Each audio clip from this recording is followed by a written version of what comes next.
像这样的快闪镜头加什么音效呢？有两种情况。第一，胶卷声，我们放一个试试。胶卷声呢，就适合这种快闪镜头时长很短的快切镜头组。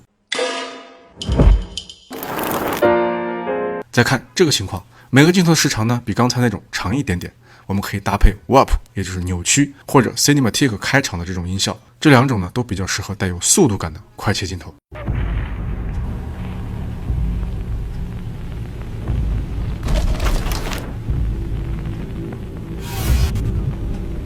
想把短片做出质感呢，我们就可以先把原片的原声关掉，然后自己做完形填空找感觉，慢慢就找到音效设计的技巧了。希望今天的技巧能够帮到你。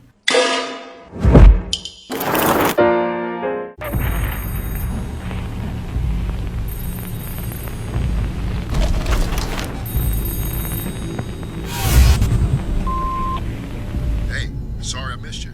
Leave a message.